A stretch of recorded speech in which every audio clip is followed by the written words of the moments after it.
1 जुलाई से देश में नए आपराधिक कानून लागू होंगे। सर्वाधिक आबादी के नाते उत्तर प्रदेश में आपराधिक मुकदमों की संख्या भी सर्वाधिक है। स्वाभाविक रूप से इसका सबसे अधिक लाभ भी उत्तर प्रदेश को मिलेगा। लॉ एंड ऑर्डर, जो मुख्यमंत्री योगी आदित्यनाथ की सर्वोच्च प्राथमिकता है, उसके लिए नए कानून बोनस की तरह होंगे। यही वजह है कि योगी सरकार ने इनके प्रति प्रतिबद्धता जताई है।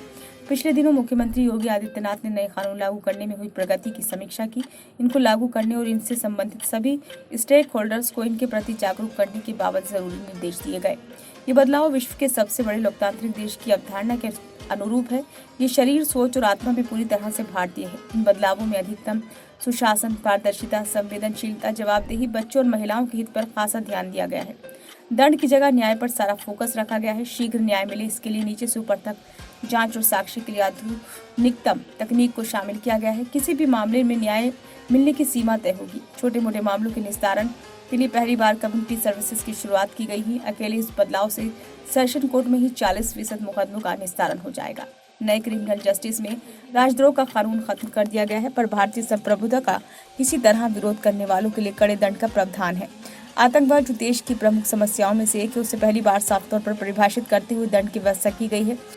इसी तरह संगठित अपराध और मॉब लिंचिंग को पहली बार परिभाषित किया गया है। हाल के कुछ वर्षों में महिलाओं के लिए चैन और मोबाइल छीनते बड़ी चुनौती के रूप में उभरा है। जिस भी महिला के साथ ऐसी घटना होती है वो शौक रह जाती है।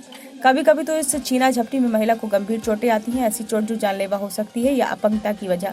इसके लिए भी पहली बार नए कानून लाए गए हैं। लालच, दबाव और डर की वजह से गवाहों का मुकरना आम बात रही है। नए कानूनों में उनकी सुरक्षा का पुख्ता इंतजाम किया गया है। साथ ही तकनीक के जरिए जिस तरह परिस्थिति जन्य साक्ष्य पर जोर दिया गया है, उससे गवाह मुकर भी नहीं पाएंगे। इससे पुलिस भी पूरी प्रक्रिया के दौरान जवाबदेह बनेगी। वो अपने अधिकारों का बेजा इस्तेमाल नहीं कर सकेगी।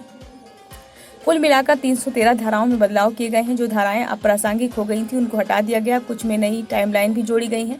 इन बदलावों से देश गुलामी के प्रतीकों से मुक्त होगा। क्रिमिनल जस्टिस के लिहाज से ये एक नए युग की शुरुआत होगी। इसकी खासियत और खूबसूरती ये होगी कि अब ये भारत द्वारा भारतीयों के लिए और भारतीय संसद द्वारा निर्मित कानूनों से चलेगी। ये एक भारत श्रेष्ठ भारत की संकल्पना के अनुरूप होगी। प्रधानमंत्री नरेंद्र मोदी की मंशा भी यही है। उल्लेखनीय है कि अपनी समीक्षा में मुख्यमंत्री योगी आदित्यनाथ ने कहा था कि प्रधानमंत्री मोदी जी ने 15 अगस्त 2023 को स्वाधीनता दिवस पर लाल किले की प्राचीर से देश के सामने 5 प्रण लिए थे। इनमें से एक प्रण था गुलामी की सभी निशानियों को समाप्त करना।